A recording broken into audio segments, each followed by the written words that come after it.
Hello friend, Shruti's किचनमध्ये तुमचं खूप मनापासून स्वागत आहे। आज आपण मिठाईच्या दुकानात मिळतात तसे बुंदीचे लाडू बनवणार आहोत। काही ठिकाणी त्यांना मोतीचूरचे लाडू देखील म्हणतात। चला तर मग रेसिपीला लगेच सुरुवात करूया। तर लाडू बनवण्यासाठी आपण या ठिकाणी 1 वाटी डाळीचं पीठ घेतलेलं आहे, म्हणजे चना डाळीचं पीठ घेतलेलं आहे। आता आपण हे एका बाउलमध्ये काढून घेऊयात। तर आता आपल्याला यामध्ये थोडं पाणी टाकायचं आहे। तर आपण या ठिकाणी ज्या वाटीने डाळीचं पीठ मोजून घेतलेलं आहे त्याच वाटीने पाणी घेणार आहोत, जेणेकरून आपल्याला पाण्याचं जे माप आहे ते समजेल, किती पाणी लागलंय हे आपलं लक्षात राहील। तर आता आपण यामध्ये थोडं पाणी टाकूयात। जास्त आपल्याला हे पातळ मळायचं नाहीये, अगदी सैल असं ठेवायचं आहे याला। थोडं पाणी यासाठी टाकायचं आहे, यामध्ये लम्स तयार होणार नाहीत, गाठी होणार नाहीत यासाठी। आता आपण याचं बॅटर बनवून घेऊया। तर तुम्ही बघू शकता आपल्या या ठिकाणी बॅटर बनवून झालेलं आहे, मस्त मिश्रण झालेलं आहे। तर आपल्याला हे बॅटर झालेलं आहे की नाही हे कसं ओळखायचं?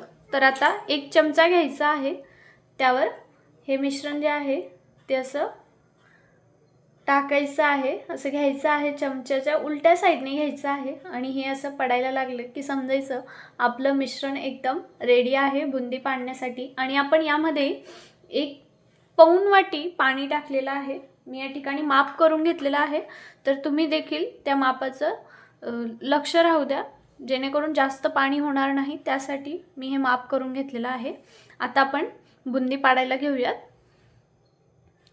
तर बुंदी पाडण्यासाठी आपण या ठिकाणी पाइपिंग बॅगचा वापर करणार आहोत। पाइपिंग बॅग नसेल तर तुम्ही या ठिकाणी दुधाची पिशवी किंवा मिठाची पिशवी वापरली तरी देखील चालेल। फक्त काय करायचं, तिचं जे खालचं जे भाग आहे त्याला असं कापून घ्यायचं आहे। मी या ठिकाणी जास्त होल असल्यामुळे त्याला असं टेपने पॅक करून घेतलेलं आहे आणि याचं छोटासा होल केलेला आहे।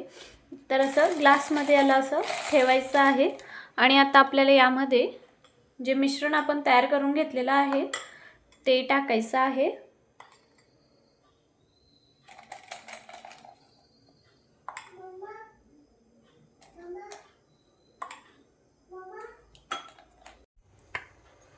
तर आता आपण तेल गरम करून घेतलेलं आहे। आपलं तेल चांगलं गरम आहे की नाही हे आपण चेक करून घेऊया। त्यासाठी मिश्रणातला 1-2 ड्रॉप टाकूया। लगेच वरती आल्यात। आता आपण लगेचच बुंदी बनवून घेऊयात।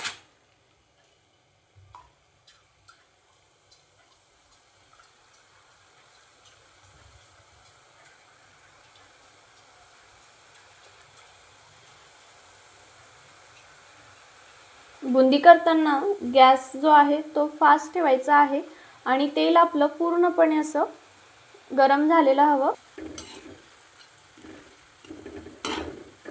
आता आपण हिला काढून घेऊया।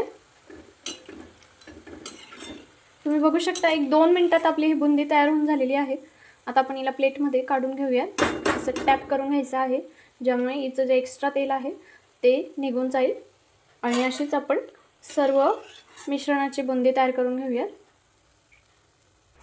तर आपली बुंदी या ठिकाणी तळून झालेली आहे। आता आपण त्यासाठी लागणारा पाक तयार करून घेऊया। आपण या ठिकाणी 1 वाटी चना डाळीचं पीठ घेतलेलं, तर 1 वाटी आपण या ठिकाणी साखर घेतलेली आहे आणि यामध्ये पाऊण वाटी पाणी घेतलेलं आहे। आपण या पाण्यामध्ये फूड कलर टाकलेला आहे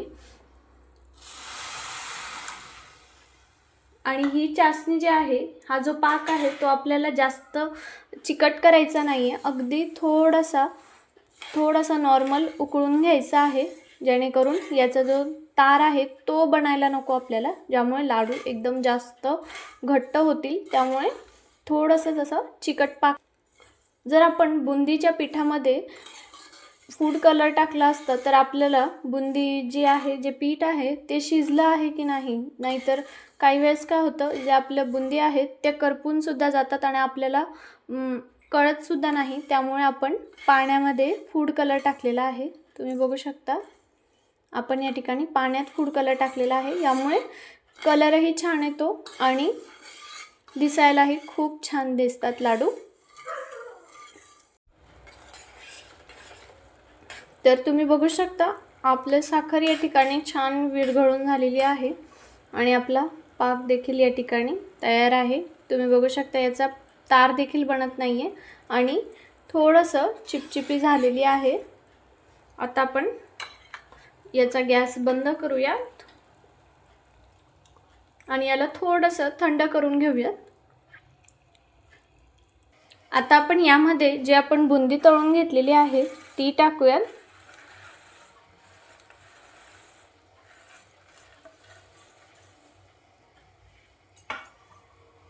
आणि हिला छान मिक्स करून घेऊया। तर तुम्ही बघू शकता आपल्या बुंदी या ठिकाणी पाक छान ॲब्झॉर्ब करून घेतलेला आहे। पाक छान असा शोषून घेतलेला आहे, मस्त मऊ झालेली आहे। आता आपण याला एका मोठ्या भांड्यामध्ये काढून घेऊयात आणि याचे लाडू वाळून घेऊयात। तर फ्रेंड्स, तुम्ही बघू शकता आपले छान असे बुंदीचे लाडू या ठिकाणी बनवून रेडी आहेत। यात आपण बुंदी जी आहे ती दळलेली नाही, त्यामुळे यातली जी बुंदी आहे ती दिसायला खूप छान दिसते आणि खायला तर हे खूप मस्त लागतात, खूप गोडसर आणि दुकानात मिळते अगदी तसेच लागतात। तुम्हाला मी एक फोडून दाखवते। हा बघा किती छान लाडू, अगदी तेव्हाच तुटतोय, एकदम मऊसूत झालेला आहे। तुम्ही सुद्धा पटकन ट्राय करा। व्हिडिओ आवडल्यास लाईक नक्की करा आणि चॅनलला सबस्क्राइब करायला विसरू नका। भेटूया अशाच एका नवीन आणि मस्त रेसिपी सोबत। धन्यवाद।